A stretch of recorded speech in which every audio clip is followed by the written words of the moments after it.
Okay, we're live. It's 7:30, which means it's Wednesday night, which means this is the Freedom Files episode number 5, and we have some very special guests this week. I feel like what were we saying earlier? Phil Collins in in Little Mix. Geriatric Little Mix. I didn't want to say that. There's a thorn between 5 roses. so tonight our very special guest, we've got Leah Butler Smith. Welcome. Thank you.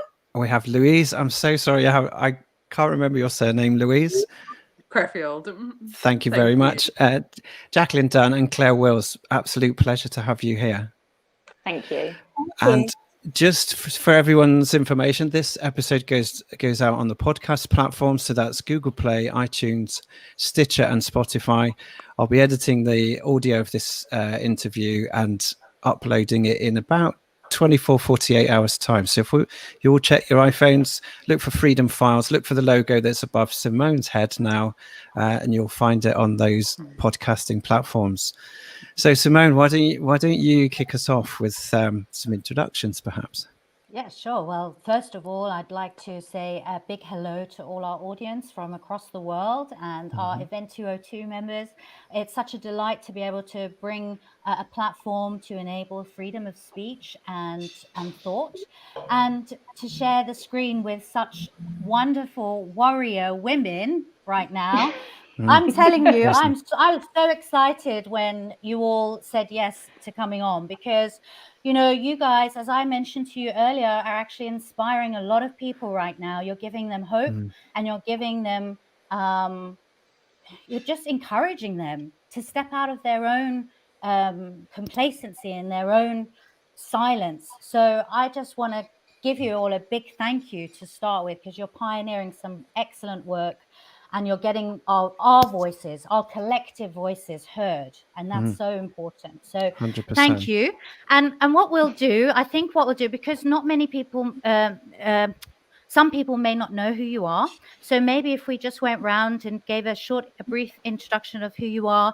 I never like to say, what do you do? Because we've become so accustomed to judging people on what they do. I'd much prefer you to describe who you are, because that's who you are. And so just telling people a bit about yourself and where you come from and such and such. So maybe we can start with Leah, if you don't mind, because you're in the top. Yes, I don't mind. I'm being quite accustomed to being thrown on the screen and asked questions. Normally, in my normal life, I love the way you just introduced that. So if you want to know who I am a rebel. I've always been a rebel. Didn't do well at school, didn't like being told what to do.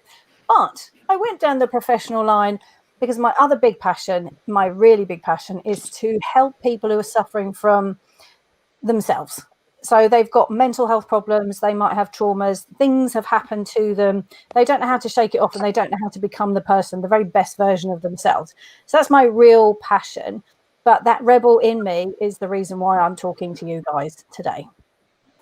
We're grateful that you are a rebel. Very much so. Louise, would you like to go next, my love? Yeah, thank you. And thank you for having us. So who am I? I am, somebody who has always felt a bit like an underdog and have therefore just wanted to fight for the underdog. Like, I can't bear it. It really goes on my heart when people are not being treated well and their voices aren't being heard. And so that is like the premise of everything that I'm fighting for, is I just want voices to be heard, every voice to matter and every voice to be heard. So yeah, it's something that I'm really passionate about, and we'll fight for until the end of days, really. Awesome. Great. Do you want to tell us a little bit about actually, sorry, Jacqueline, let's move on to you, and then we'll come back to what you're working on, each of you. Yeah. Hello, my name is Jacqueline. I feel like I'm at an AA meeting.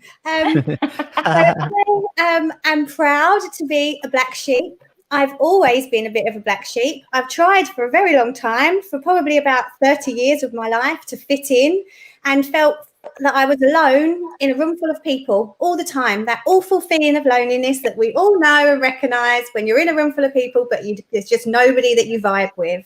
But I am very, very happy that I found my voice and I found my tribe simultaneously. So thank you, COVID. There is some bonuses. Awesome.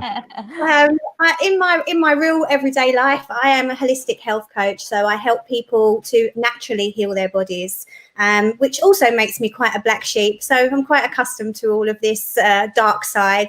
My core value is body autonomy, about being able to choose what you do with your body. So medication is a big player in that, which is why I find myself here, really. Thank you. Awesome. Claire. Hi, I'm Claire. Hi, thank you, Simone. Thanks for having us on. So yeah, I'm Claire. I would describe myself as just a normal person. I've always been, I guess, the odd one out in my family. I'm a bit of a maverick as well, and I certainly don't like being told what to do. I do believe that the reason that I went into law was to really try to help people, and that is becoming ever more difficult in the system that we work in. I really would say that I stand for truth, fight for justice, and I will continue to speak my truth about what I'm seeing, no matter what it means for my career, because that's what is most important at this time. Awesome. Amazing. And you know what the wonderful thing is? All of you, just putting all your collective introductions together there was underdog, black sheep, the common person, justice. You guys, you know, you're obviously been brought together for a reason and a purpose, and that is to fight for the underdog, to fight for those that are the voiceless, you know, the ones that don't have a voice. So we welcome you, and we're just so thrilled to have you. What I would like to start with is perhaps telling us a little bit about your most recent experiences, because you've both, all four of you have had recent exposure, and we're talking about viral exposure and how that has affected you and what happened. So, I mean, let's just take you, for example, Jacqueline. You know, you put out a live stream on Facebook, I would say about a month or so ago, or a few months ago now. Beginning of lockdown. Yeah. At the beginning of lockdown. Tell us about that live that you streamed. I just got to a point with the whole coronavirus situation where I was getting really frustrated at the amount of people who were falling into the trap of the mainstream news media agenda, whatever you want to call it. And I thought there must be other people that are thinking like I'm thinking. There must be other people that are thinking there's something else at play here. There's a deeper agenda.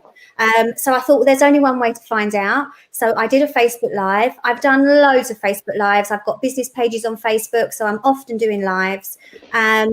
One Sunday afternoon, it was about 2:00 in the afternoon, just went on, said my piece, felt a bit better, spoke about why I don't trust the government, spoke about my own personal experiences, if you like, when I had my daughter vaccinated and she had a bad reaction, which is what instigated my distrust in the system, and then gave lots of other examples. It was about 10-12 minute video. Felt better afterwards, big sigh of relief. I've got it off my chest now. Thought that would honestly be it. Went to walk the dog, come back, and I'd had 500,000 views. Woke up the next morning, I had 122,000 followers on Facebook. I must have hit a nerve with a lot of people. Obviously, one of those views was Leah and Claire, I believe. So I saw it too.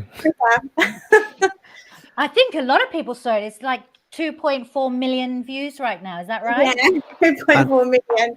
A lot of people that didn't like it saw it as well, judging by some of the comments that I get. But I'm at a place now where we're kind of, 14 weeks on, and there's only a real tiny amount of people that I care about that care about what they're saying. And the rest of them, I really, really do not mind what they say about me. I've only got this handful of people. They're the ones I listen to. They're the ones that I will take any feedback from. And I don't know if anybody watches any of Brené Brown's stuff, but I love her. And she says, if you're not in this arena with me, then I'm not interested in your feedback. And that is exactly where I'm coming from. I've stood up. I've said my piece. If you're not going to stand up and say your piece too, please don't tell me it. Yeah, and I must admit, I saw your video getting mirrored on YouTube. We were so hungry for that. Yeah. There were one or two others that were speaking out, and anyone who had the courage to do it, all the big players were mirroring your work. And the Truth, the community that I belong to, there's some big hitters in there, and they were catching and downloading it and uploading onto their channels. So it wasn't just your own count, Jacqueline. It went everywhere, which is great. Yes. I think it And that's was perfect timing. People needed to hear it at that point.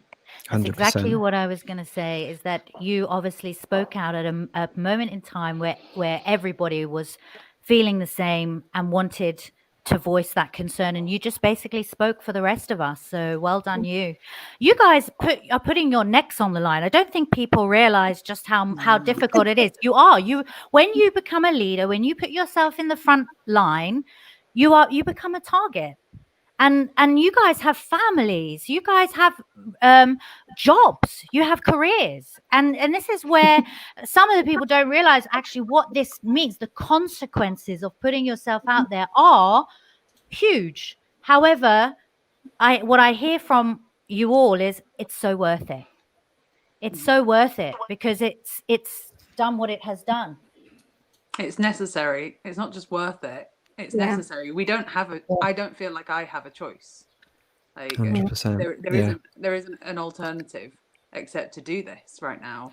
Yes. Agreed. So that's why I'm here. Like, it could cost me everything, but the alternative is to lose everything anyway. So yes, here I am. Yeah. That is the collective conscious of all of us, actually. And and would you like me to tell you the story of how we've all come together and done that demonstration? Yes, tell us. This is the thing. So the first person who I saw was Jacqueline, and I was, as you rightly said, I was sitting at home thinking, what the hell is going on? And then I saw her live and I was sharing it with everyone. Like, look, this is real. Other people think like I do. We're not all crazy. And I'd been holed up in my bedroom, not very well, possibly with the virus, for a little while. So I'd done extensive research. And I knew there was things that were so wrong. And amongst all of the health communities, the Facebook groups, various other groups, you start to see these stories coming out, things that Claire can speak to a lot more than I. But seeing the care home whistleblowers already back in March, back in April, screaming out, parents, my child's in hospital, being put on a COVID ward, the stuff that was going on, and it was coming at us all the time. And then I saw Jacqueline speaking and I just thought, thank God, take a moment. There is someone else who speaks like us. So that was a huge relief. Then I caught with Louise, seeing her actually out there in lockdown, standing with her loudhailer, shouting from the rooftops, this is not right, this is not right, this is not right. And I'm like, wow, we've got another one. And they're on the streets, when we're all too scared to go out and make any noise because we've been told we're not allowed. And that's what happened with Louise. And then at the same time, so we were sort of hooking up, if you like, following each other, watching what everyone else is saying, sharing things. And then I saw Claire talking about the legal side of things, but also primarily around what was happening with elderly from the first-hand perspective. So I started avidly following her. And again, we were all then sort of in this network and there's loads of other people as well who do the same thing, sharing, resharing, talking up, and this, that, and the other. And then I said to Claire, I said, listen, I need to interview you. We've got to get what you know out there on video. And then she just did it. She just spontaneously did it. And then her lives start to go viral and everybody started to hear what she was saying. And then we're all in this collective community. We're all watching what's going on. Louise has got a big group of people. There are lots of other groups springing up. I joined all of them, learned all about all the different rabbit holes and all this kind of thing. I mean, it's been like a full-time job learning about that stuff. And then the face masks, when they started to say they were going to mandate the face masks, something just snapped. And I am a rebel, and I am a rebel. And I did do a sit-in at school when they said they were going to make girls no, girls weren't allowed to wear trousers. And I created this wind of, all the children were sitting, but really it was just them trying to be little naughty children and not actually do as they were told.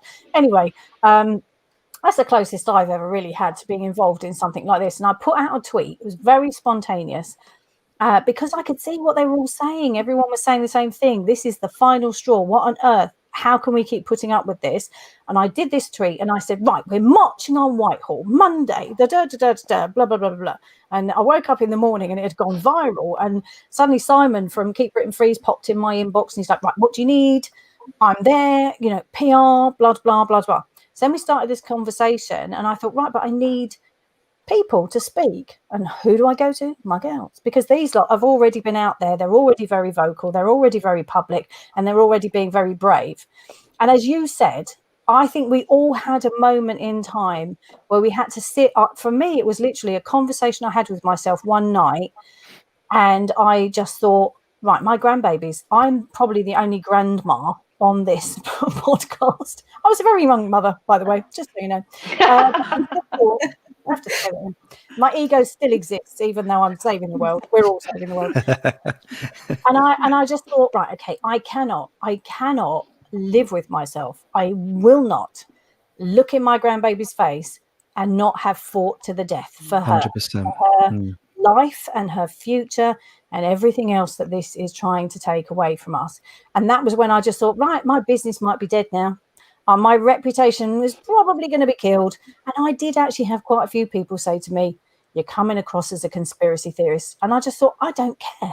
And every single thing that they said was a conspiracy theory has now been verified as absolute truth. It is in the media. So all of that nonsense was incredibly ridiculous. So when it came to doing this demonstration, I went to the girls. I asked all of them, would they please come and support? Would they come and speak? I didn't know what I was doing, but we wing and prayed the whole thing, literally. And some of it went brilliantly and some of it was a bit haphazard. We did have to shout because we weren't allowed to use microphones or hailers. The police were very supportive and said if they were retiring, they might join us in what we were doing and perhaps be a whistleblower about some of the things they knew. I mean, because they're not wearing masks. So we have to keep that in mind. In people who are brainwashed and think that they all have to do this, they're not wearing a mask. They're not dead. They didn't all die.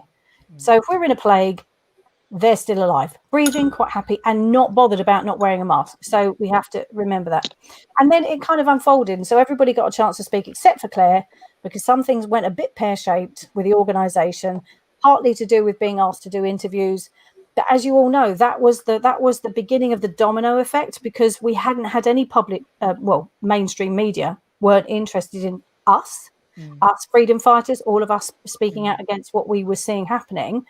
And then suddenly they're there and they do actually, but they're vilifying us a little bit. They're trying to make us look silly, but at least we had a story that they were prepared to hook into, they were prepared to publish, and it went from there. So that's how we all got together. That's why we're all together. That's why we're still chatting voraciously. And yesterday I had a swear off at all of the girls, not at them, by the way. I just ranted quite a lot because it was hard. It is very hard. And some of us, we are all exposed to the real stories of real people's real suffering. And it is horrifying. And Claire is doing it all day, every day in her work, just because it is just awful.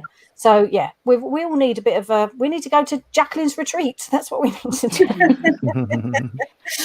Well, thank you for that. It's so true. And whilst you're saying that you guys have firsthand experience of children, elderly, people with disabilities, people with mental health, people with health conditions who are experiencing this firsthand. Why don't we move to that, Claire? Why don't we move to you and you give a little bit of a rundown about what you're seeing and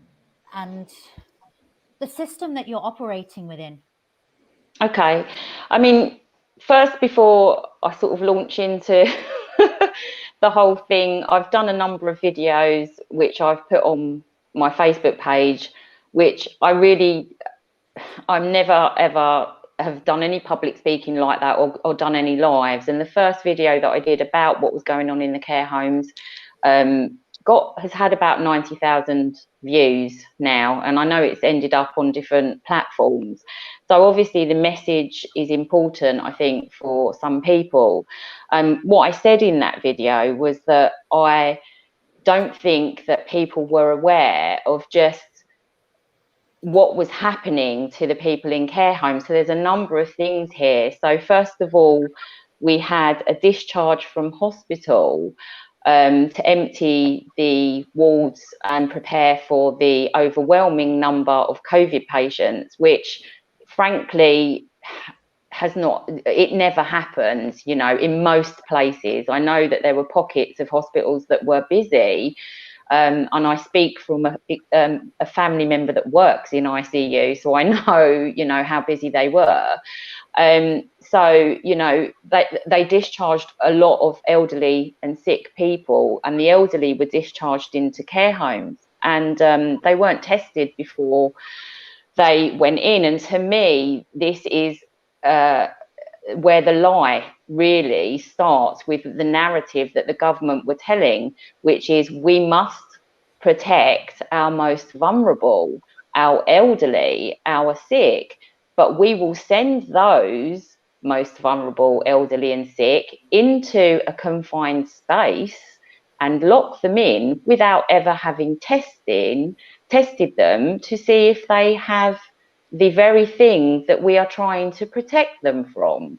Now, that is nonsensical to me, you know, because you need to know in a vulnerable population that you're going to be housing together, whether you do have anybody that perhaps you need to isolate or that needs to be kept away from other people. And that simply didn't happen. You had a blanket policy of get these people out into care homes.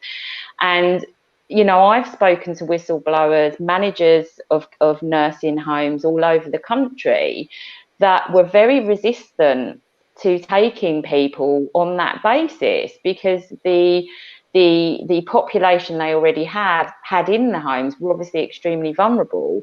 And I have been told that these nursing homes were told, and care homes were told, you know what, if you don't take these people, we will cut the funding, the local authority funding that we have put in place for some of your clientele that don't pay their own fees. So, you know, that in my opinion is blackmail. So they really had very little option but to take in the people that were discharged from hospital. And there were many people. I think there were upwards of 25,000 that went into care homes. We're talking a vast number of people here. And then once they got into those care homes, there was a lack of PPE for staff. It was horrible for them on the front line. You know, we've got to remember these people working there were doing the best they can. But what happened is they withdrew all GP support. No doctors were going into the homes. They withdrew all other support services. So you had no chiropody, no anything. You literally had the care homes with the clientele in there and the staff, and that was it. And you had the staff then being told that if they displayed symptoms of COVID-19, obviously they then had to go and self-isolate. There was therefore a lack of staff. There was some access to agency staff, but not a great deal. So you had very scant staffing in some places, which then led to medication being missed. You then had a blanket policy of DNRs being put in place on these people. Some were signing without knowing what they were signing, or they were pressured into signing. There was no discussion with families. They were on records. There was do not admit to hospital orders placed on their files as well, which basically meant, you know, consider this, if it was your mother or grandmother, she was in a home, she may well have been, you know, perfectly okay, but just couldn't be in an environment looking after herself. But, you know, she was getting up and going into the communal areas in a home and having a dinner and okay. And along comes the government's policy for lockdown over care homes, and all of a sudden you can't visit her and give any necessary oversight. She can't mix, she can't go out, she doesn't really understand what's going on. Medications get missed. support services get withdrawn, and before you know it, she's got a do not resuscitate or a do not admit to hospital, and if she gets anything, then she's not going to get treated. And this is what the policy was. And still, I can't speak as to what it is now, but I can tell you what I'm seeing now. And so you had, to my mind, then a policy decision, and I speak from my own experience with a client that died in a care home. I was that client's advocate, and I was receiving updates telling me that home was COVID-free. And I then got a call to tell me that my client had died. And when I asked, well, what was the cause of death, I was told it was COVID-19. So I naturally questioned, okay, so was there a test? Did a doctor go in? And I was told there was no test and no doctor went in, because a doctor doesn't even now have to actually be the person to confirm that life has been extinguished. It can be anybody. So what happened is I said, well, how can you know then that it was COVID-19? And I was told specifically, we have been told as policy. Now, this is policy is different to fact. And what policy is it? Are we talking political policy? So what kind of policy? They're told as policy to put it on the death certificate that it is COVID-19. And, this means that we have a situation where we don't really know what people have died of. Their families don't really know what people have died of. And it also means as well that, when you have that on the death certificate at the start, when we were working in it, it meant that those bodies were removed straight away with no recourse to the family, off to a funeral home. And, that isn't honouring somebody that's died. That isn't honouring their family. And then you had the situation that the family couldn't even go to the funeral. And that's just one tiny bit of what I've seen. I don't want to go on for too long because other people have got things to say. I just want to echo a couple of things. I interviewed two doctors who've now been struck off, one in Oldham and one in North London. And they will testify to that. And, I still have those videos. My YouTube channel was terminated, no warnings. They had a kangaroo court. A 240-odd page document was emailed to them 2 hours before their hearing. They didn't have time to prepare. They asked to prepare. The doctors were saying this should take a couple of years to prepare and get through all these cycles of hearings and what have you. They were struck off, their license removed, and denied an appeal. So, well, let me tell you that I'm just waiting for that to happen to me. I really am, because there's nobody else in my profession that I know of that is speaking out about this, and I've kind of accepted that is possibly what is going to happen to me, and I'm going to lose my business. I've been a practicing lawyer for 20 years, and I've had my own firm for the last 8 years. But as I said in my video, truth matters, and it matters more than anything. 100%. And good for you, Claire. I really appreciate that. And I like the way Vernon Coleman is sticking up for the elder generation who really need some support here. They need a voice. And Lena Kay, does everyone know Lena Kay? She was on Facebook and noted that her father, she lived in America, her father's in the UK, who passed away with Alzheimer's and was as marked up as COVID. And when she asked and the family were incensed, they said orders from above. And I haven't checked the video, Jacqueline, but last time I looked, it was over 3 million views. Crazy. I mean, you have got the judicial review at the moment, haven't you, by, is it Kathy Gardner that's going ahead? And I think what that will achieve, I don't know, but that's a similar case. That's a similar story. This is what I was saying to Louise before, about, I know Simon Dolan is challenging the government on their guidelines, on their policy, on their the act that they passed. And you're basically asking a system to judge against itself. And it's not going to do that. It just won't. The system isn't designed for people. It's designed for profit, sadly. But I'm glad that you brought the real life stories to the forefront, Claire. Myself, I've got a fly flying around. Sorry, it wants to join the conversation. I had a friend at the beginning of lockdown. It was actually end of February, beginning of March. He walked into Charing Cross Hospital with a urinary tract infection. A 60-year-old man. He was like my best friend. In fact, he was more like a father to me. And he walks in with a urinary tract infection, 60 years of age, no underlying health conditions. And he usually just gets some antibiotics. But this time they said, oh, we'll keep you in and we'll test you. And of course, once he agreed to being kept in, they said, well, we'll test you for COVID. So he said, oh, okay then. So he had the test for COVID, and within a couple of hours, it came back positive. From that point onward, he was not allowed to see anybody. He was locked in that ward. He wasn't told to go home and self-isolate. This is a healthy man, no underlying conditions. He wasn't told to go home and isolate. He lives on his own. There was no need for him to be in that ward. On an empty ward, no one able to see him, no one able to contact him. Within 3 weeks, he died. They put him on a ventilator after 2 days. He was dead. That's my friend. So when people say, why am I involved in this? It's because of justice. 100%. Because there are people that are being lost right now, that are being murdered, because it is murder in my eyes. It's malpractice, it's murder, and it's genocide. And people need to wake up, because this isn't just the only case, right? There's thousands of them. Daily I'm hearing stories we all have our mailboxes flooded, because once you put yourself out there, people see you as someone they can come to and trust. So I've had whistleblowers from the NHS. I've had stories of people who've lost loved ones. I myself have lost a very good friend because she was a cancer patient, and her drug trial was postponed initially at the beginning of lockdown and then terminated. And then she was told if she was to go into hospital, she'd be DNR.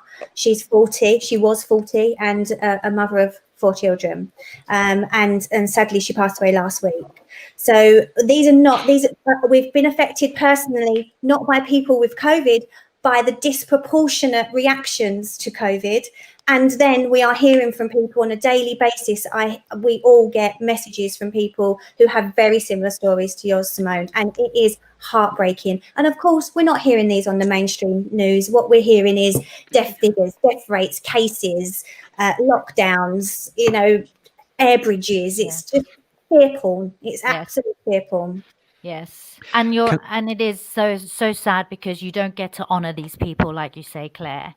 I never got to honor my friend. I never got to go to his funeral. There's no closure there, and there's no recourse. Who do I go to? I mean, these people need to be held personally liable. That's the problem. We've all got to live with that, haven't we? If we've lost somebody, and that is it. There is those years of trauma ahead for people that haven't been able to have that closure, that, especially if they've died alone, your friend in hospital or in a care home, you're forever wondering, were they in pain? Were they okay? Were they being looked after? And that's something that's been taken away from people that is really, really very, very damaging and very tragic. And I have a similar story with one of my clients, had cancer at the beginning, had chemotherapy in February, and I think the chemotherapy probably made that client ill, and this was post-lockdown, and they were told, come into hospital, we'll have a look at you, and got into hospital and was put onto a COVID ward before they'd had a test. Test came back negative. They were moved off the COVID ward into a non-COVID ward, where they then proceeded to get COVID from the COVID ward that they'd been on, and then died alone. No family allowed to go in and say goodbye. I think it was probably 3 or 4 weeks, and that. What can you say? What can you say about that? That's just. Yeah, no, it's horrific. We've all, I think, like we've said, we've all got lots of stories, and I realised quite early on that people wanted to throw at you, I know someone who died of COVID, I know someone who died of COVID, this kind of thing, if you dared to question the narrative. And I have, so personal stories from my world are, my son, who's 22, was 21 at the time, he had a friend who killed herself. She actually put it out on Facebook and said, because she was living on her own at the time, that she couldn't cope with what was going on for her anymore, and she was getting into her life, and she did. She was already dead before anyone was able to get to her. Then the second story is of my friend who is as straight as a die. So I would have thought she was the kind of person who would be following all of the government guidelines, assuming that everything that the media is telling her is completely true and in her best interest. Her sister, stage 4 cancer, was in hospital, and they moved her into a COVID ward. And that happened at exactly the same time as I was reading on a health Facebook group where there were two parents, mum and dad, were both screaming for help. What do we do? What do we do? Their 20-something-year-old daughter was lying in the hospital with a stomach problem, and they put her on a COVID ward. So there was more and more stories coming out of people being moved into COVID mixed wards, with staff suggesting to the parents that no, they're fine, they're okay, when they're not in danger, we're wearing our masks and so on. So that was a deep concern. And then our final really tragic story was a friend of ours who had a heart attack. Now, he would have been able to speak. He would have felt confident. Let's just put it that way. We know men, I'm going to be really, whatever the word is, sexist against men. But men are very notorious at not wanting to go to the doctor and tell the doctor if there's something not right. And he knew he wasn't well. He knew he didn't feel right. Now, he is a standard Irish fella, Catholic family, big family, loads of children, lots of grandchildren, very, very close, always around each other's houses. So they already struggled with the whole distancing thing and all that nonsense. He really couldn't bear the idea of having to go into hospital. That was his big fear. I won't go to doctors. If I go to the doctors, I know there's something not right here, might have to go to hospital. If I go to hospital, will I come out again? If I'm in hospital, will I get to see my family again? And that was his big fear. So that was the resistance. Had a massive heart attack, ended up in hospital. His family watched him die over Zoom. I mean, how sick is that? Oh, that is horrific. All of his children had to watch him die over Zoom. I mean, for crying out loud. Yeah. Enough. I think that's the thing, isn't it? Lockdown, you can't prove that lockdown has saved any lives, but you can prove that lockdown has killed so many people. Yeah.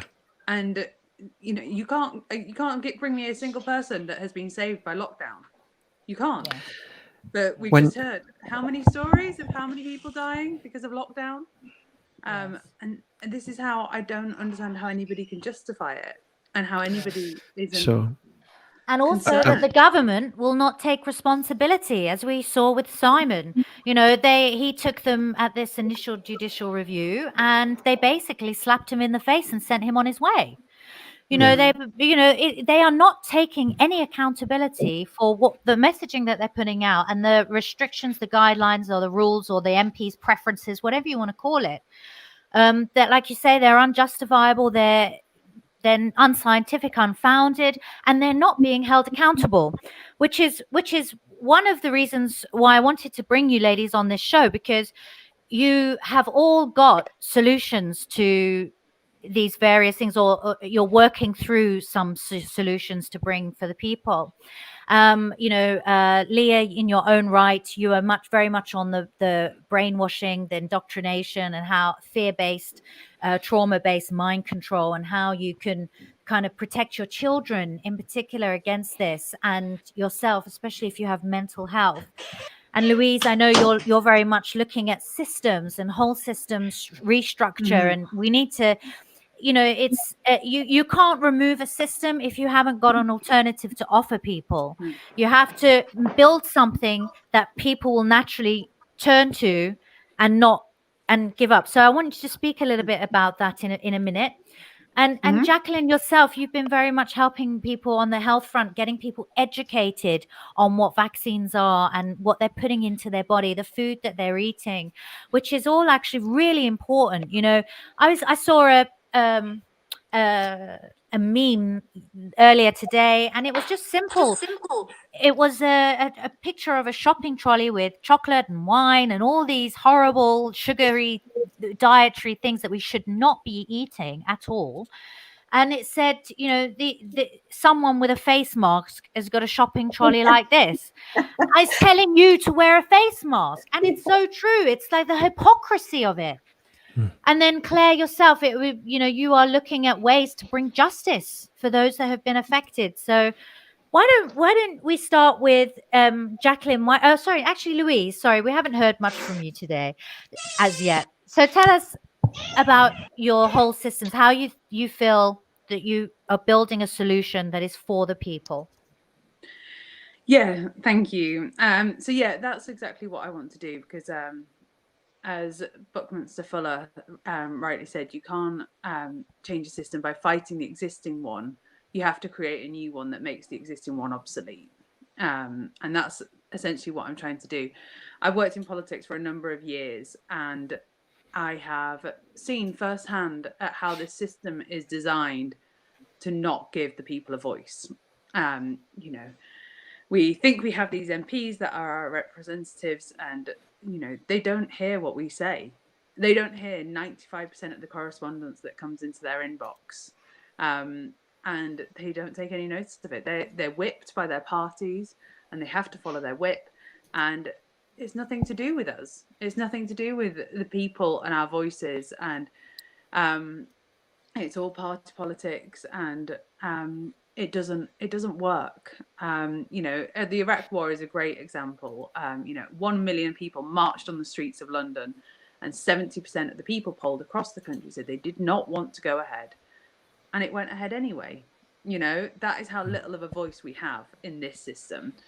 So because when it started, I was just focusing on lockdown and looking at the lockdown legislation, and because I do work in politics, I know how best to tackle these things. And so I was giving advice, and I was writing documents, and it was like 15 pages long of all the things we had to tackle and how to tackle it. And it was just, I was like, this is just going to be fight after fight after fight after fight. And that was only dealing with what was currently going on. So that was before mandatory masks, and, you know, mandatory vax might be a thing at some point, and that had it wasn't even dealing with that then either, because I was only dealing with the current legislation. And I was like, I can't do this. I personally can't do that many fights. I can't spread myself that thin. And actually, what is needed is a whole system reform, you know. And for me, COVID has been a catalyst. I got into politics because I wanted to make a difference. And I soon realised that I can't, even in politics, even in one of the best positions I can, I can't make a difference. And so for me, it was a catalyst, because you only have to look over the last few years, you know, Grenfell, WASPI, Windrush, nurses pay cap, you know, this system doesn't work. It doesn't work for disabled people, single mothers, you know, people who are on like 0 hours contracts. You know, it is designed to not work for the people. It's designed by the rich and powerful to keep the rich and powerful, you know, and that's kind of it. That's what it's there for. And I've had enough, really. Well, this is what I love about you, Louise, is that you've got to the point where you're just willing to put everything on the line, and you were open-minded enough to allow new information to rewire your own brain, because you am I right in saying you've just kind of woken up as well to the real monstrosities that are going on in the world? I've been kind of aware. I've got 4 children of my own. My eldest is 14, and I've felt a very strong compulsion that I just had to keep them safe, and that's kind of what I've done over the last 14 years. You know, they're not in state schools. You know, they don't eat gluten, they don't eat sugar. You know, we don't have a TV. You know, I keep them out of the system very much. And I thought, if I could just do that, then my children will be safe and my job will be done. But then COVID hit, and I realized I can't keep them safe this year. I couldn't protect them from everything that's gone on. And I was like, something bigger needs to happen. Something bigger needs to change. And, you know, the only way we're going to be a free nation is if we rid all the areas of corruption. You know, and there's corruption across the board. You know, there's corruption in healthcare, corporate business, taxation, banking, and politics, you know, and until it's all gone, we're not free. You know, we're either free or we're not. And until corruption and that sort of power games has stopped, and we actually have a nation that works for its people and is honest and truthful and transparent, we're not free.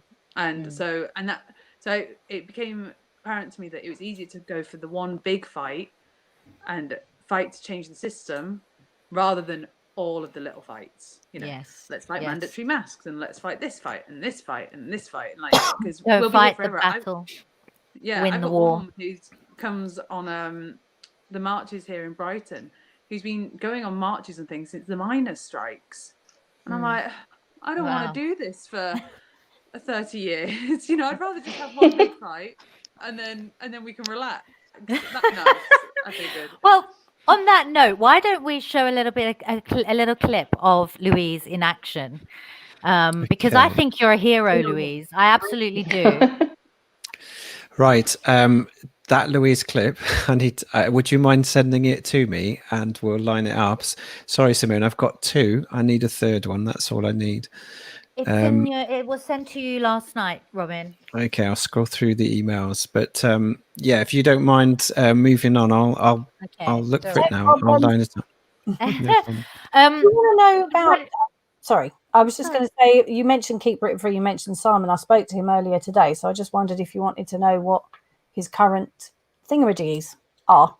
Sure. Well, I actually invited Simon onto the show, but he hasn't responded to my email yet. So if he is watching, he is more than welcome to come and talk and tell his story and where he's at and where he wants to take things. Because all of what you're doing, the way I see it, are these are initiatives, really important initiatives that are entry points for different people.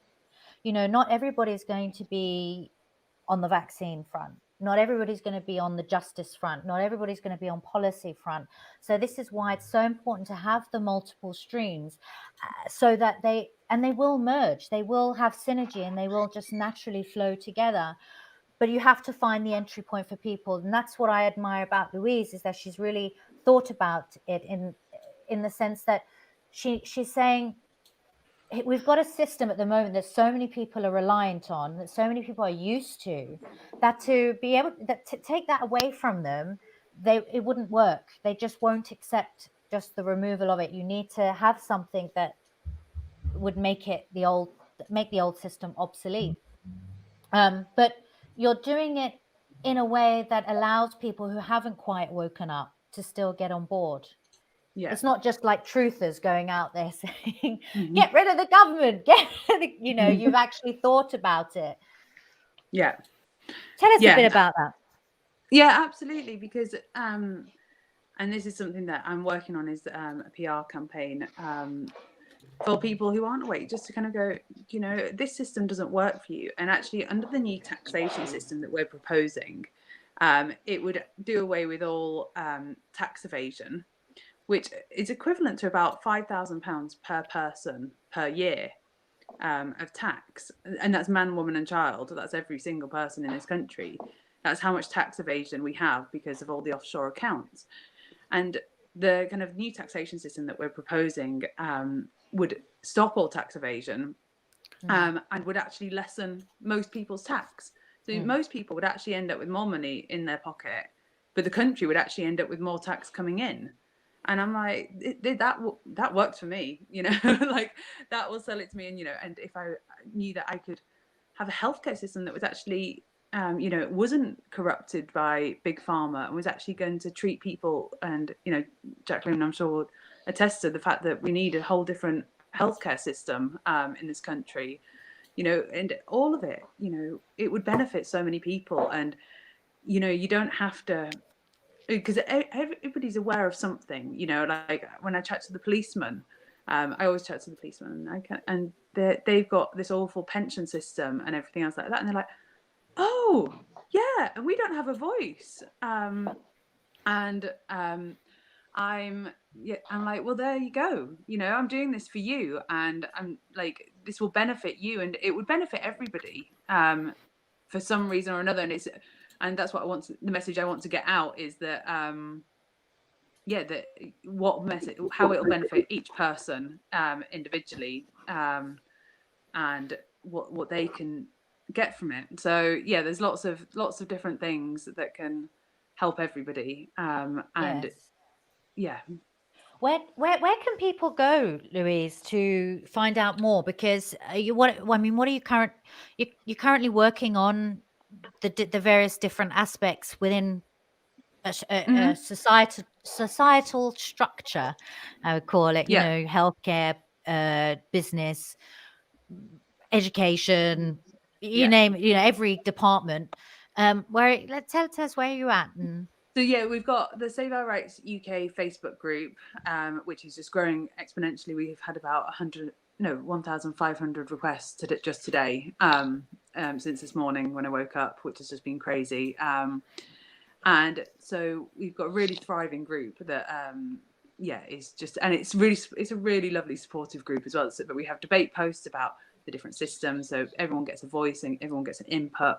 There is a Twitter account, there is a Facebook page as well, and we are in the process of building a website because we are obviously concerned that Facebook might just delete us at some point. And we have a YouTube channel as well. So we're working on systems so we can back it up off of social media as well.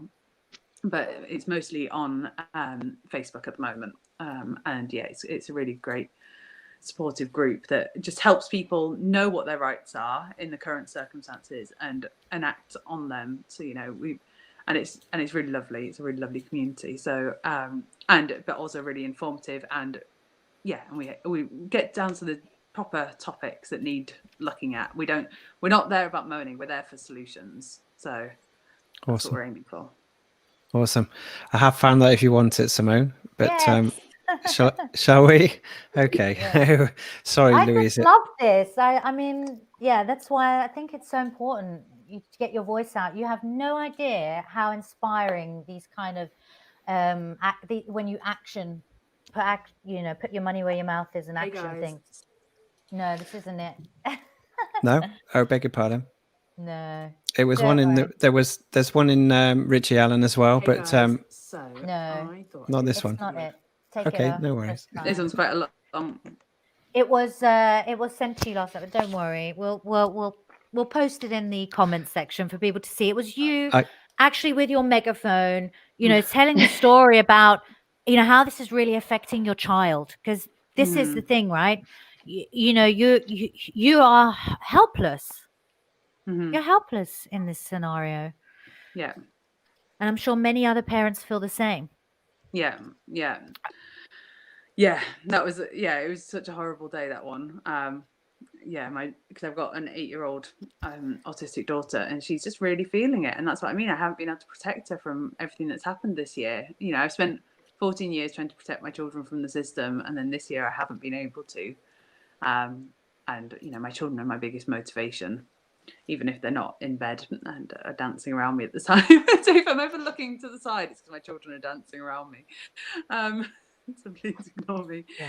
But they're my my 8-year-old cried, and she said, "Mum, like when I was 7, I was so excited about being 8. I was going to go to gymnastics, and I was going to go to sleepovers, and I was going to be in class too. And none of that has happened. And this has been the worst year ever, all because of coronavirus. And I don't want to get excited about being 9 because I don't think anything good is going to happen." And it's like, that's not okay. Like, the government have made my baby feel helpless. And I can't even promise that that's not true. I can't say, actually, you will be going to gymnastics when you're 9. I can't say that she'll be going to school when she's 9. Because we don't know. We don't know. Like, we know that local lockdowns can come anytime. So I can't promise her anything. Someone put in the comment section earlier that Richie from Boston was talking about that he doesn't think any schools will be reopening again. Leah, what's your take on this for the children? You were recently on ITV, right? And you've also had a chat with Anna Breeze. You found it, Robin. I've got it. I'm very slow. Sorry, we got 3 for Louise, and I got Richie Allen. I got this one. I got so it's my bad. You need to stop getting yourself out there, Louise. You need to catch up. Shall we play a minute or two? Yeah, go for it. Go for it. Just check. Give me a thumbs up, you can hear it. My name's Louise, and I'm from Save Our Rights UK, and I believe there is a solution. I'm a mum, and I have been since a young age. I thought if I just dedicated my life to protecting my children from the things that go on in government and the harms of the world, then that would be my job done. So I've worked really hard on it. My children don't go to a state school. We don't have a TV. Their favourite thing is being out in nature and so on. But then this year happened. I haven't been able to protect them. Their schools closed, as did all of their activities. They picked up on the fear and the nervousness, and it's been horrid. My 8-year-old cried the other day and said, when I was 7, I was so excited about being 8. I was going to be in class 2. I was going to go on sleepovers and start gymnastics. And none of that has happened. And it's been the worst year ever, all because of coronavirus. And now I don't want to get excited about being 9 because I don't think anything good will happen. 8-year-olds are meant to be full of joy and wonder, yet the government's actions have led my daughter to a point where she feels hopeless. There's no end in sight, and I cannot reassure her. As an 8-year-old, it is literally like the world has ended, and as her mother, I'd be powerless to stop it. As we just heard from all the other speakers, this year has been problematic in so many senses, to the point people are needlessly dying and suffering at the hands of our government. It's outrageous to think that they can act in this way without any consequences. But of course they think that. And why do they think that? Because they have done for years and years. Sadly, most of the atrocities that we've just heard about are not new things. These things were happening anyway within our society every day before lockdown, just on a smaller scale. Elderly were not receiving adequate care. Children were missing out on education. People were struggling to keep their businesses afloat. Kids were living in poverty and abusive homes. People were waiting months for healthcare, and we were already living under a government that lies to us and uses mind control techniques upon us. I'll stop it there if that's okay. That's brilliant. And we'll carry on. Thank you very much. That was awesome.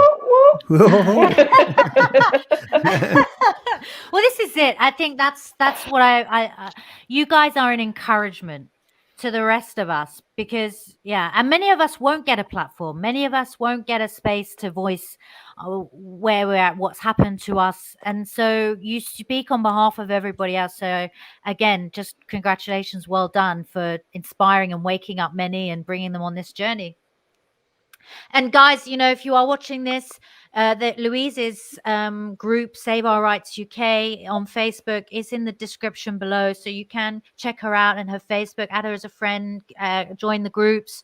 There's a lot happening behind the scenes that many people aren't aware of, but we can't release a lot of information because obviously we've got to be very careful, but but it is all good stuff. It's very positive. There's a lot of connections that are happening behind the scenes. You guys are a testimony of that already, how beautifully you've just knitted together and you're actually collaborating. And that's what we need, grassroots collaboration. You know, if you're in an area and you feel stuck, start your own Facebook group in your local area.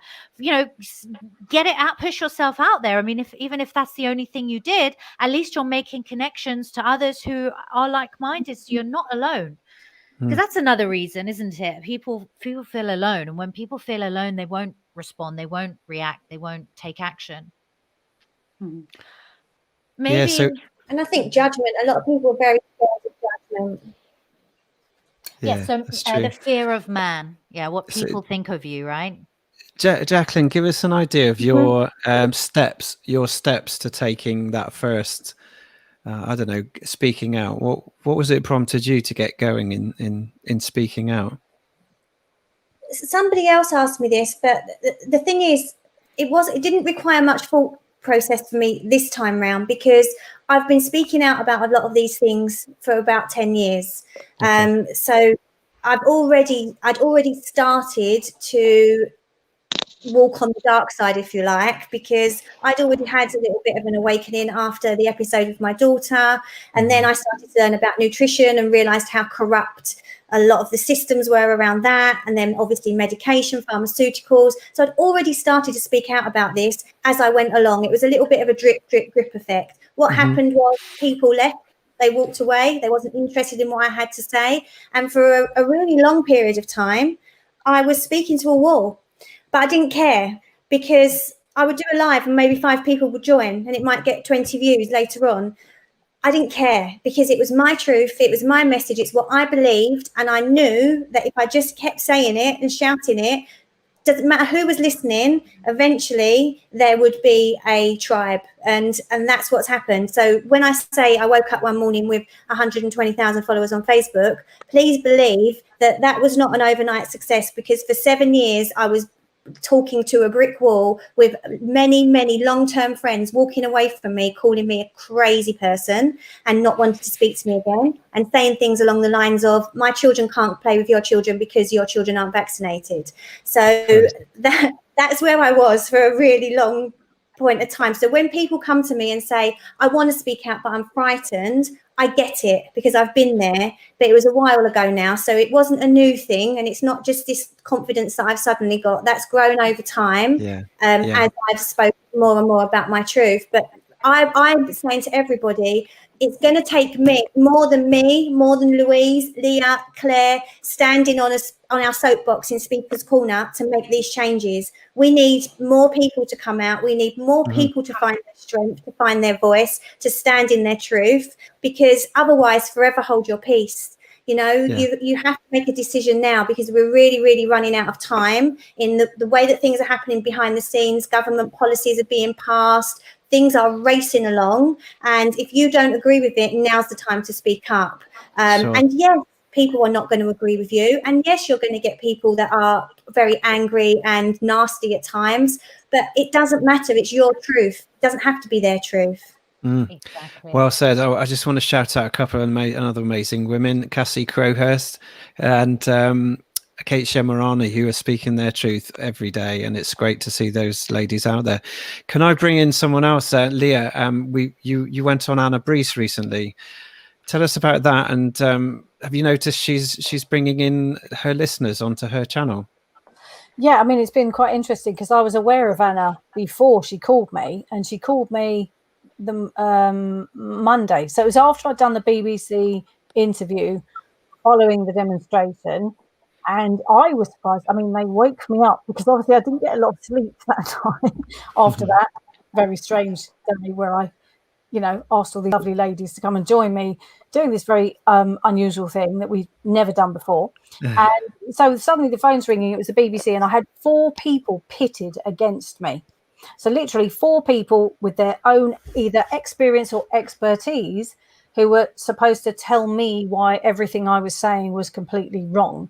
And what was really interesting, which I really like to add here, is the professor that they brought on, who was the professor of psychology, who was going to argue with me about my comments regarding the SAGE documentation, #brainwashing and everything else. And I actually, I memorized some of the stuff that they said. And I'd made a comment about that. And so they brought him in. It literally, like I say, number 1 came on, argued with that. Number 2 came on, argued with that. They were trying to shame me, make discredit you. Yeah, exactly. Yeah. And then number 4 comes in, and his job is to tell me, he's a professor, blah, blah. And I'd said whatever I said. And then he came on and he went, no. Everything you've just said is incorrect. The government did not do da, da, da, da. So the presenters listened to that. I think it was Rachel something or other. And said, would you like to answer that, Leah? Gleefully, because I'm going to be, completely ruined by it. And I just went, actually, yes. Well, I just went into my thing, and he left the call. Excellent. He couldn't argue with me because he doesn't actually know what he's talking about. So they picked some bloke, got him to come on the call. He's got a name, he's got a professorship, da da da. He didn't actually know anything about the government SAGE documentation, or how they have been quite deliberately trying to coerce the public into being against each other and behave in certain ways. So, that was, and I've forgotten what question you first asked me, because I do. We're going to go into Anna Brees, but before we do, I just think that Peter Kay would have had a word for that. He just said, have it. Exactly. So you were going to talk about Anna Brees. Yeah, that's what triggered her contacting me, because as an ex-BBC reporter, she was pretty horrified that I had 4 people pitted against me, because she said they're supposed to be unbiased media. You should have 2 and 2, or 1 and 1, whatever. You shouldn't have 4 people trying to tell you, one person, why everything you've said is completely wrong. So she was quite annoyed about it. And what she literally did is she phoned me. She said, right, let's go did you mind if we just do a quick live interview? So I was like, yeah, I'm, whatever, I'm still in a bit of a daze, but whatever. And then just she made a call, recorded the whole thing, uploaded it, and then asked if it was okay to then do something else with Simon. And we had a bit more of a, I could brush my hair, and tidy myself up and do it a little bit more officially.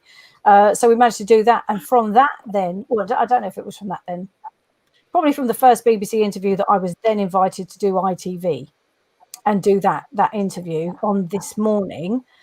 And I don't know if you've seen it, but I did speak quite quickly, which I have a tendency to do when I think I'm going to get shot down. So I'm like, oh, I'm going to do this. Great. You did great. And I had so many things in my head, but I also, you may have noticed, researched Dr. Natalie McDermott the night before. So I researched everything that she'd said and how she had insisted that masks could not protect from the spread and transmission of these viral particles. It simply wasn't possible. We won't be introducing that. We, the royal, the government, or we won't be introducing that. And I already knew that before I went on the show. So I was determined to find a slice somewhere in that conversation where I could make that point. And I did.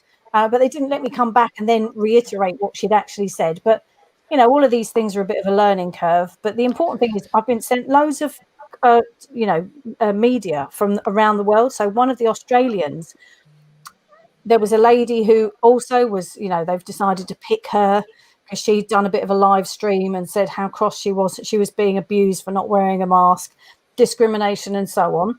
They picked her, put her on the show, had her standing in front of her front yard, and then they threw their vilification at her. And, it's funny because it was my daughter who said to me, what's interesting is, poor woman, she did pretty good. She actually didn't do too badly. And they did manage to vilify her. And it was largely because she focused on me. She said, I. And what I did was I was talking about we. All of those people who are being abused and, criticised, you've got rape victims, you've got people with terrible mental health problems, people with anxiety, people with claustrophobia. We can go on. Mind, by the way, just in case anyone doesn't know this yet, have one of the first charities, thank you, Mind, I'd like to publicly say that, who've actually supported the population who can't wear or are just, it would just cause so many problems for them to wear a mask. And they actually have published something. They've got some sage advice, but not that sage. That's ruined that word, hasn't it? When you have sage advice, not that lot. But they have got this nice article, and it actually explains the kind of problems that people have and who's going to be mostly affected and why they can say quite confidently that they are unable to wear a mask. However, as we all know, us ladies are all constantly being shared information and videos of people who are being abused and attacked by the public. So brilliant. Well, just going back to my comment on Anna Brees and also what Jacqueline was saying about, if we don't speak up, we're gonna be too late. What I've noticed is Anna Brees has started to upload some of her listeners, and they're just 5-minute testimonials, just sharing their thoughts, and you can clearly see that some of them are, first time ever in front of their phone. And I just encourage everyone here to go and look at Anna's channel, start watching a few of these things. I took the opportunity because I just wanted to share some of my stuff of putting it on. And I said to the audience, I said, I've interviewed 2 doctors. They've been struck off. If you want those videos, then let me know. And I've had 60 emails requesting those videos, and some of these people are clearly, they're new to this material. So Anna's audience is really good audience to be tapping into. So everyone who's fairly confident or even first timers, just go and upload your little story up there. I really recommend it because it's drawing loads of others in. Definitely, for sure.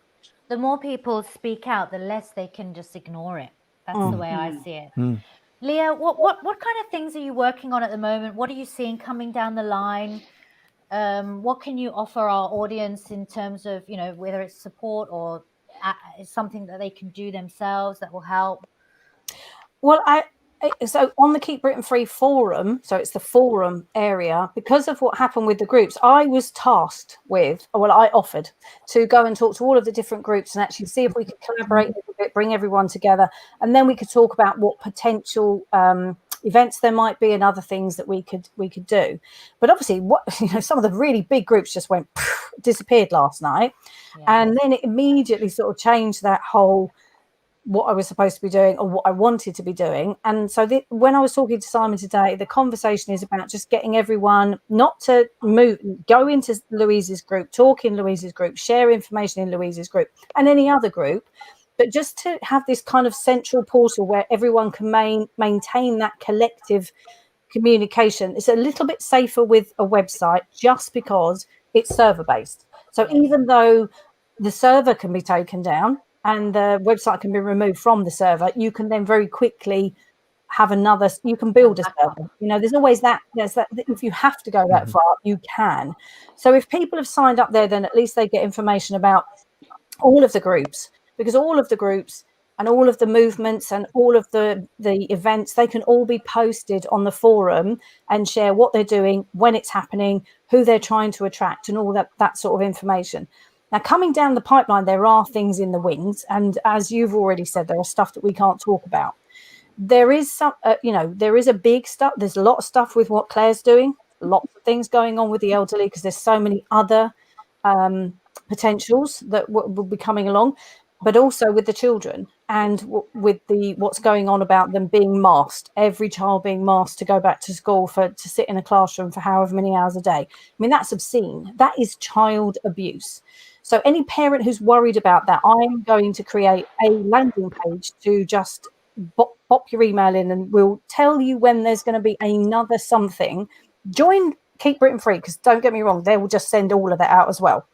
But that's what I've said to people in my live today, is I'm going to create a landing page. It's going to be specifically for that particular topic, because I am so passionate about not destroying children's futures. I have heard from clients of mine, I'll just give you an example. So a client of mine, their family are very aware, and they've been very careful about what they're saying in front of the small children. So this is a 3-year-old, and they have also not specifically had the television on, but the television's been on, right? That's pretty standard. Now, this 3-year-old does not want to leave the house anymore because people are frightening. So there is this phobia of human beings that has been created, as opposed to it being like, I'm frightened of a virus, which I can't see. It's now the person, the human being, who is the potential danger. So what this government have done, and through their sage advice, and it's not sage advice, but that is, they've literally created a whole generations of human beings who are going to be so petrified of other human beings. That's what represents the danger. And we're going to be dealing with that forever. I've spoken to so many psychologists recently. They want me to create a forum, an environment where the psychologists, we can all talk together about what we've read, what we've seen, and what we believe is going to happen, so that we collectively can try and work out a new way of actually unbrainwashing. We've got to try and unravel what's actually happened to people here. And also provide, I think, another thing that I think we've all experienced is people are asking us, what do I say? How do I get through to someone who's just determined they've got to wear the mask, they're petrified, they think we're all going to die? What could you say? And we're just trying to work on some kind of simple bullet points that are really questions that you can ask other people and say, have you thought about the fact that the police aren't wearing a mask? What do you think about that now? Why do you think the police haven't all died? If they'd all dropped down dead, or 5 of them had dropped down dead, or 1 had dropped down dead, it would be blasted across the media. And the supermarket workers, frontline staff, none of them. Exactly. So we just got to find little bullet points, because the critical thinking in everyone who's been petrified. So you do have these different groups of people.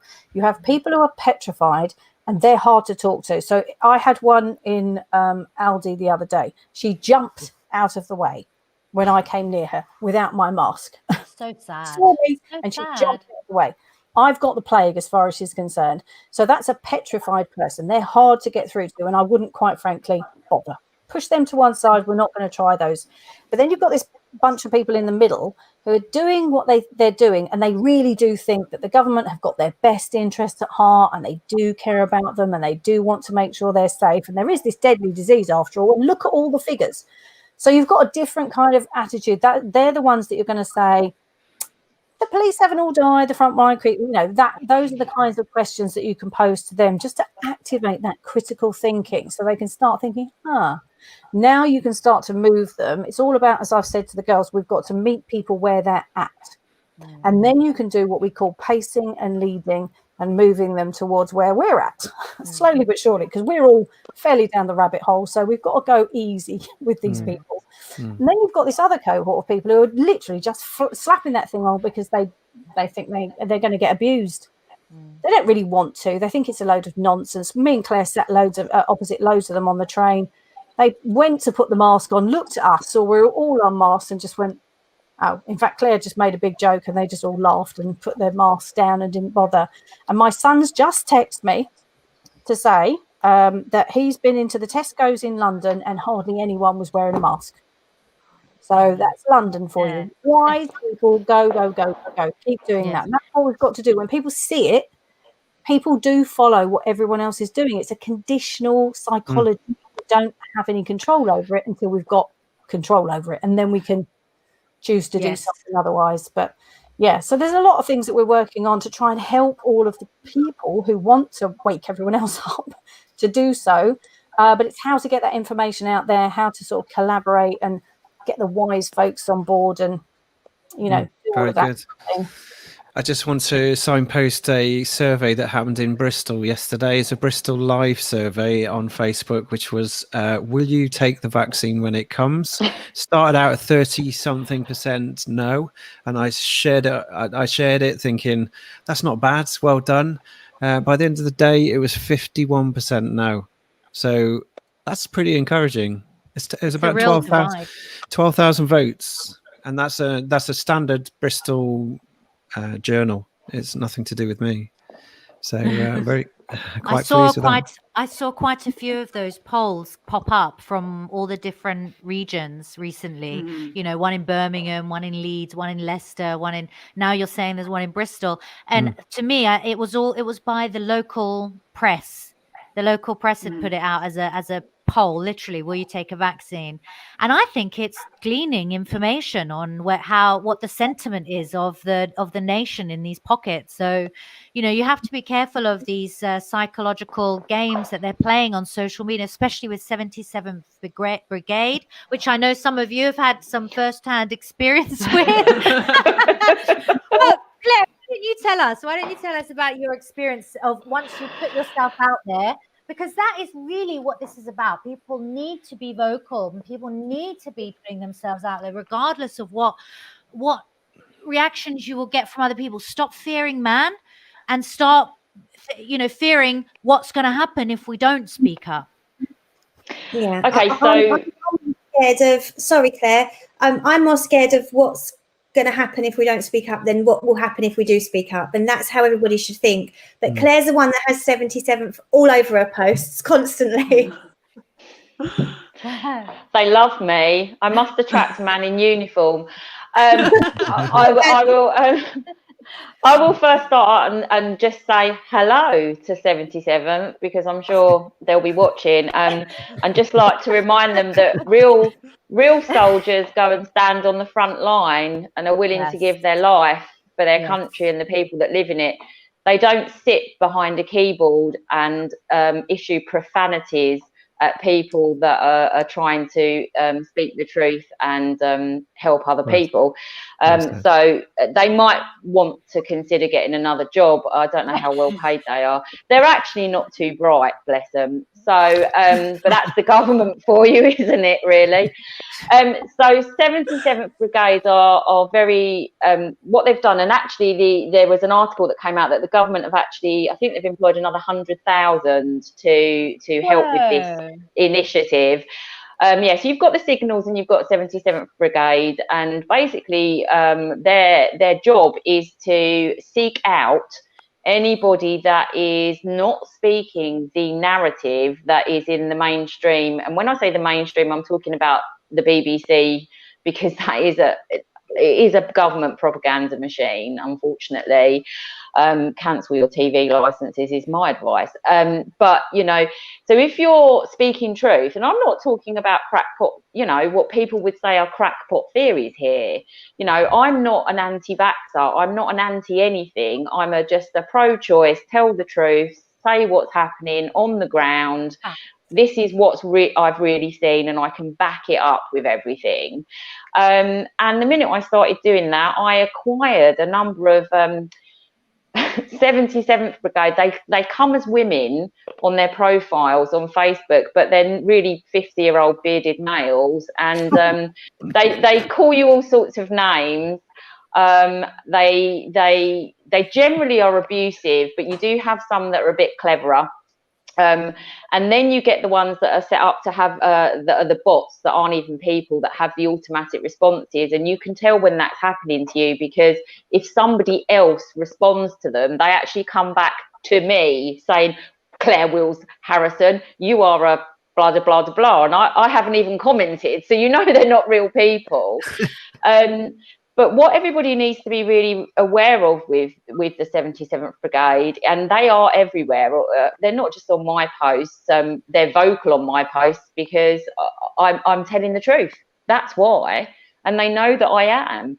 But what they're very clever at doing is inviting in a lot of comments from people saying, you're talking, that's not true, and have you seen this? And they get quite abusive, and they get a very long, I mean, Jack's had it on hers as well. They get a very long stream of conversations going. And what they are then able to do, what I've noticed, how I get rid of them, I generally say, we've realised this person isn't who they are, and as a lawyer, I'm now going to be taking appropriate legal steps. And the girls will attest to this. You will see every single comment just disappear. They have the ability to, I call it a scorch technique. They can wipe every single comment off. And I mean, Leah will tell you the other night when it happened, and everybody was saying, where's all the comments gone? Where's all the comments gone? So, you know, you end up looking like you're talking to yourself because their comments have gone. But actually what they've done to me is they've actually attacked my business. So they've trolled my business page through Google. They've put fake reviews up. They have trolled my business page on Facebook. They have said all sorts of nasty things. And when it happened the other night, and everybody kind of jumped on to say, and then they sort of erased all of their comments when I said we're going to take appropriate legal steps. And I now just have a beautiful page of amazing testimonials where everybody had just come on and said how wonderful I was. So, you know, it kind of backfired on them. But people do need to be aware that 77th Brigade is part of the Army. It's an initiative set up because the Army know that information now is passed through digital means, and that wars are fought and won by controlling information. It was Henry Kissinger that said, he who controls information will win the war. And that is why, in some ways, with the People's Posts, you know, what Anna Breeze is doing, and what, you know, Leah wanted to do something very similar, that gives people a safe space, I think, because they're doing it digitally and they're not actually going to Hyde Park and getting on their soapbox and looking like absolute lunatics like I did. It's a safe space for them actually to be able to come out and say how they really feel. And I think part of the problem, what has happened with the SAGE behavioural applied psychology, which we know has been used because those SAGE documents have been released, it has frightened people in lots of different ways. So you've got the people that are really frightened of the virus, and they still can't comprehend that you can now go onto the NHS website and see figures that tell you that only 1,363 people have died of COVID. They are too frightened. They don't believe you if you tell them. They will tell you that's fake, even though it's there. But then you've also got the other people that are really very frightened about speaking out about that they don't think it's all quite right. And they're the people that we really need to, you know, tease out and say, you know what, we're the ones that are going out on the front line and getting it all. That's fine, you know, we can cope with it, sort of. But you know, now there's safe spaces cropping up for people to come and speak, so that's a good thing. Amazing. Claire, may I ask a question? Actually, I've been working more quite a bit on the common law side. Now, it's a Don't different. mention it to me. Well, Leah's laughing because she knows exactly what I'm going to say to you. So go on, go for it. Well, it's a different jurisdiction to what you operate within. I completely understand that. But I wonder, if you're not going to be able to bring remedy for these people who have had grave injustices against them, would you ever consider going down a tort route? What I would say to you on that is that we are working within a construct at the moment, okay? And we know that construct is not providing justice and equality politically, through the judiciary, in many areas, as Louise has spoken about earlier. But trying to fight that system with the common law, and there is a cyber court which is not recognised within the system that we are operating in. And I don't know of, I could be wrong here, but I don't know of one case that has been successful in our construct using the common law. And until that construct therefore is changed, in my opinion, that is not going to benefit people. Now, that's not to say that I don't believe that common law is valid. Okay, I'm not saying that. What I'm trying to say is that at the moment we're working within a construct that has a set of rules and legislation, and we need to be able to make sure that people know what their rights are within that realm before we can ever get to the stage, and that will be when the construct has changed, okay? And then we can look at things differently. That is my opinion on it. I am not an expert, but that is how I feel. Yes. No, it's good. It's good to get your opinion because, it is when you've got someone who doesn't understand legalese, when they don't understand statutory, there's I don't even know how many statutes and acts there are. I mean, I don't even know if I'm breaking one now. It's not. There's hundreds of that.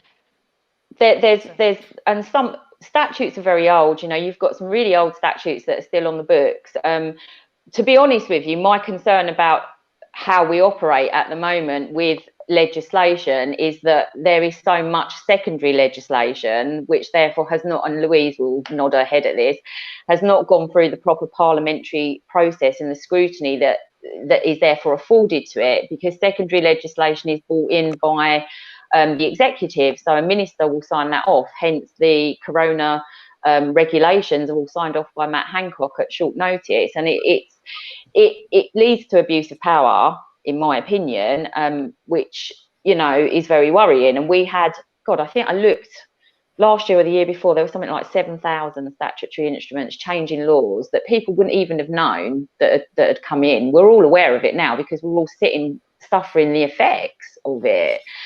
And that is the system we're in, unfortunately. And no, it is not. It actually isn't good. It's not good enough. I totally, I totally understand that. And I've just seen a comment come up saying about legal is maritime, and I have been looking at stuff for 25 years. There's a lot of stuff that I know, and I know what that person's talking about. And I'm just telling you, within this construct, it is not going to work until that construct is not there anymore.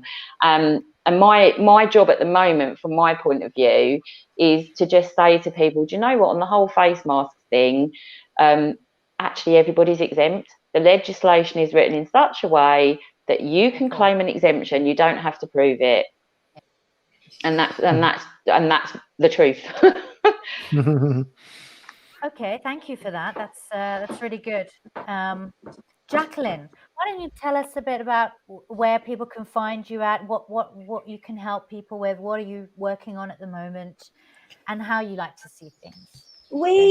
All of us are all about just empowering people right now. We're empowering people with information that they can take forward and make positive changes, empowering people with knowledge so that they feel confident to say no to mask wearing. So, Claire's done live saying, this is not law, that you can have an exemption. She used the example of even an ingrowing toenail is an exemption, which made me laugh. because it was said a physical ailment. So it's really weak the way it's worded. So which we wouldn't know that as general public, we wouldn't know that if we didn't have Claire explaining that, because she has that legal knowledge. So it's empowerment. It's saying, okay, well, where do I stand with this and what can I do? For me personally, because my background is nutrition and health and natural healing, I have I'd mentioned in the live I did that went viral that the government has not once mentioned to us things that we can do to naturally boost our immune system, things that we can do to support ourselves from corona type viruses. That's never been mentioned. We might have had a little wafer thin headline about vitamin D at some point, but all we've had is wash your hands, sing happy birthday, absolute it's just it's Not really good. not going to cut it. So and I'd mentioned, there's lots that you can do. I lost my mum 7 years ago to chronic obstructive respiratory disease, COPD. So if I knew then what I know now in terms of what you can do to increase your lung capacity, I could have given her a better quality or quantity of life. So there are things that you can do, and I have that knowledge now. So I mentioned that when I did my live, and lots of people come forward. What can you do? What can you do? I've got asthma. I've got COPD. I've got emphysema, and there's so much. It made me howl with laughter when I read that the NHS guidelines were saying one of the things to combat corona is to increase your dairy intake, which is for a condition that affects the lungs. And if you have bacterial overgrowths and pathogenic activity in the lungs, you will be creating mucus if you are eating high dairy consumption. So the best thing that you can do straight away is quit having dairy in your diet if you have any kind of respiratory condition and skin condition. While we're at it, there's loads of different supplements. Some of them can be contraindicative to medication, so you have to be careful to advise people specifically. But I have a Facebook group that anyone can join. I just ask them to answer the questions so I can kind of vet people, make sure they're on our wavelength. That's called the Mind Body Miracle community page. There's about 6,000 people in there, and I do weekly lives. I post a lot about anti-inflammatory diets, about the supplements that you can take to naturally boost your immune system, how to avoid antibiotics. Everything is in there. Empower yourself. Beat the second wave of bullshit. It's so true. We are living in such a time where we're being assaulted on every side. And it seems like the whole of society is the very fabric of it is just peeling away or falling away. We have to see this as a massive opportunity. We must capitalize on it.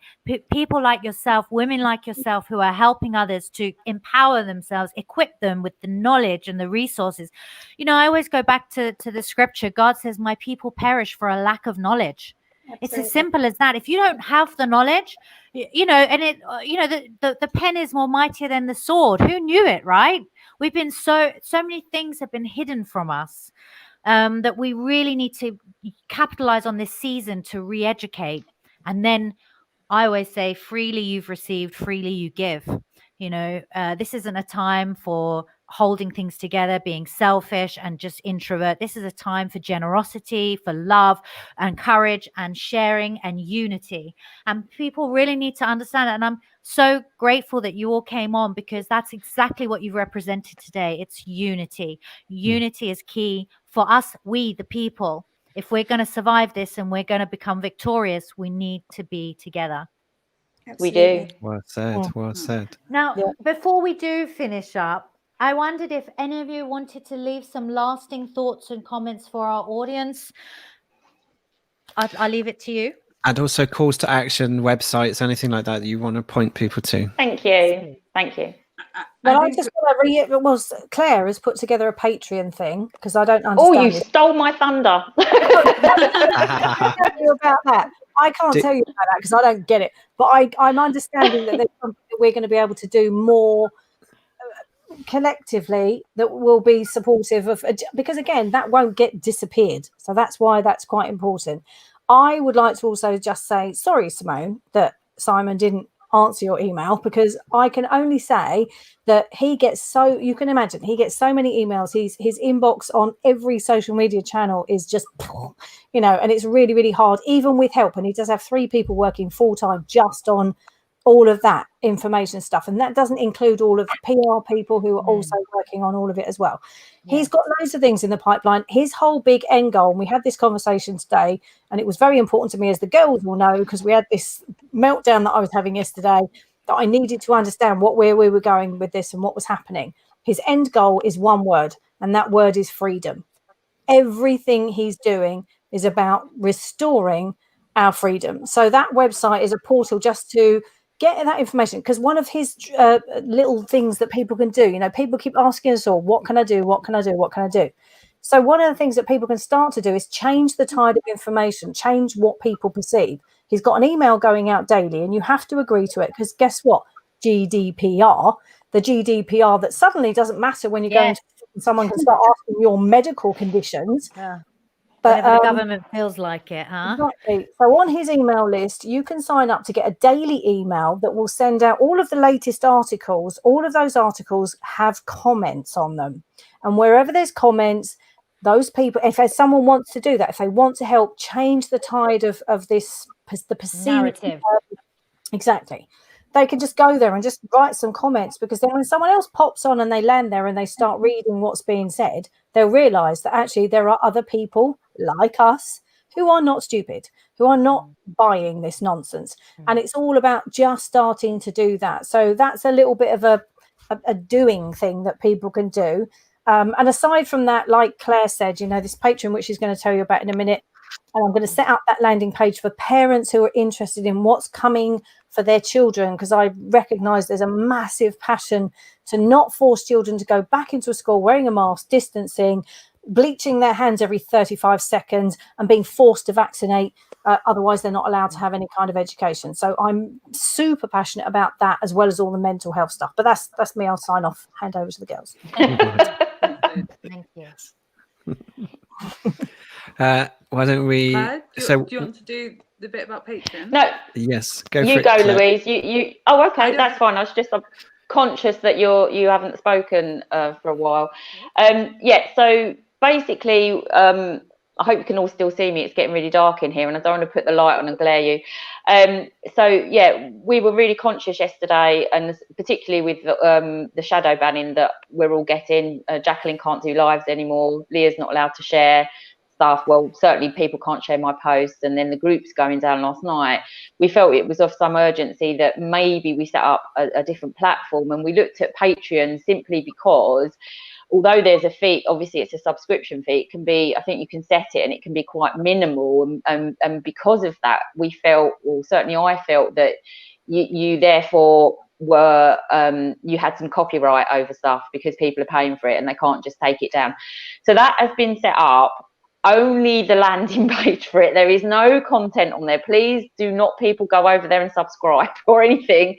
It's there because I'll be working on it over the next, few days and weeks. It is called on Patreon, which if you just type in Patreon, which is Patreon, you'll come to the website. You can search us, and it is called Freedom Isles. And this is a collaborative thing. Is that like yours? Sorry, I didn't realise that. It's called Freedom Isles, as in ISLES, because we wanted it to be inclusive, obviously, of the whole of the British Isles. It's not just about England; it's Scotland, Ireland, Wales. So hopefully, people will be able to find us by looking that up. This will be a collaborative thing between the 4 of us. Even though obviously individually the girls have got their own things going on as well. And my intention is to make sure that any new legislation that is passed throughout this, I've gone over, I have looked at, and I can signpost people to what their rights are. I've already put out quite a detailed complaint letter on my Facebook page for people to use about masks and how to do things. And it will have all sorts of other bits and pieces and hopefully be a resource centre for people then. So, and I would just like to say, look, the KBF stuff with the articles coming out with the links is a really good idea, because it's digital and it is digital warfare, and the more people that hop on and comment, the better. So I'll sign off there. Thank you. Brilliant. Jacqueline, would you like to go next?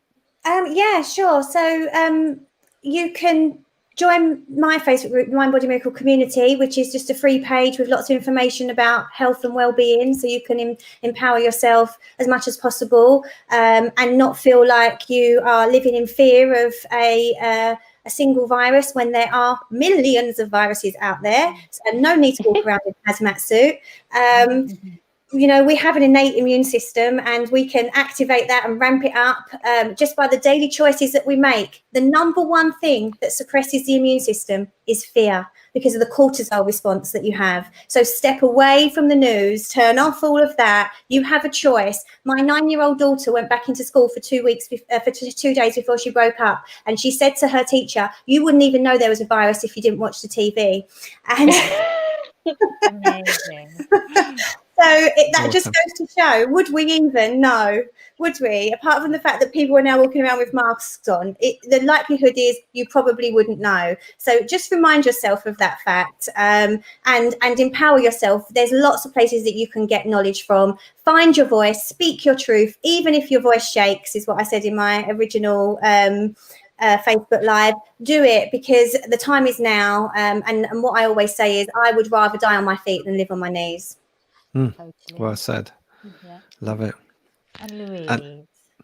Yeah, so as we said, you can join the Facebook group, which is Save Our Rights UK, a real democracy. So there's a Facebook group with over 10,000 people. Maybe it might have even got to 11,000 while we've been on here. There's also a Save Our Rights UK page. And so like on Saturday night, I did a live about how to talk to people who don't agree with you. So like there's resources going out on there too. But we are going to be kind of collaborating and putting really good resources on the Patreon page, and keeping that sort of stuff like there as well. So like it can't all just disappear. And then I did a live this morning with calls to action, because we've got a whole list of things people can do, and you know, we'll be putting resources into the group, and it's time to act.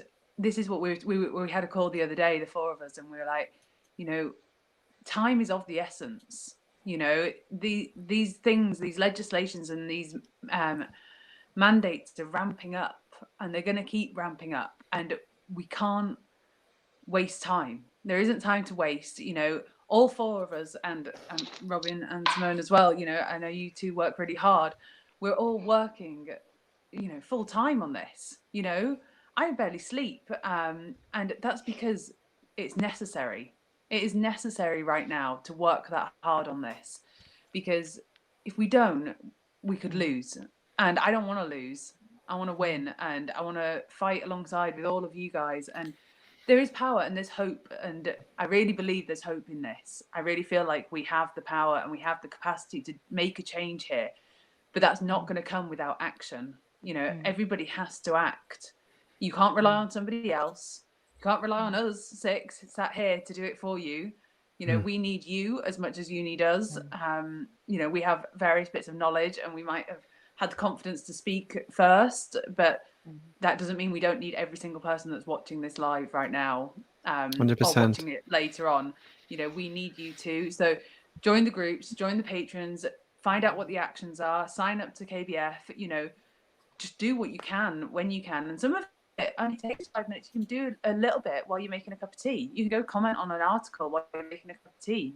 You can, you know, catch up on a little bit of information while you're waiting for your bus. You know, there's always stuff you can do. And yeah, it can seem a bit full on right now, trying to fit all that in, but it's necessary. It is necessary, and we can't pretend it's not. And for me, I'll keep going until it's safe, until we're free. And you know, but we can't do it alone. Us 6 can't do it alone. We need everyone watching today to join us. So that's my call to action. And yeah, the group is Save Our Rights UK. Wonderful. Now I've put all the links to pretty much everything in the show notes, folks. So that's Jacqueline's Facebook group, Louise's Facebook group. I put the Simon Dolan Crowd Justice link there. I've put Claire's channel. Quite a few things going on there, but I couldn't find the Patreon page when I searched it. I literally pressed the button and ran to come over on Okay. here. I think they're wanting me to confirm my email address, but it's pretty much, as I say, there's no content on there at the moment, and I will post it on my Facebook page as well, Fantastic. guys. So, and I'll tag everybody. Well, we've had Facebook, we'll get it out. Fantastic. Well, we've had pretty much 300 live viewers throughout this really great conversation. It's been an honor, ladies, for you to be on this Freedom Files episode 5 with us. Thank you so much for having us. Thank you. One thing, you must come back. Yeah, definitely. In in a couple of months, I want to know where you're at, what you're doing, and what other calls to action there are at that point. There'll be some certainly before, like in maybe a month. There'll be something big with maybe within a month. So well, let's do it. Yeah. so join up on all the groups, guys. The links are in the show notes. Don't forget we're on the iTunes platforms as well for those that like to get in the car and listen to something or do the gardening, whatever. It works on there too. So on that really positive note, ladies, we will love you and leave you. Thank you everyone in chat who's been with us. You've been a great chat room. And until the next time, I think it might be Thursday next week, we'll be back on the Freedom Files on Event 202 channel. Wonderful conversation. Go well, guys, and take care. See you soon. Thank you. Thank you very much. Bye. Take care. Stay free. Indeed.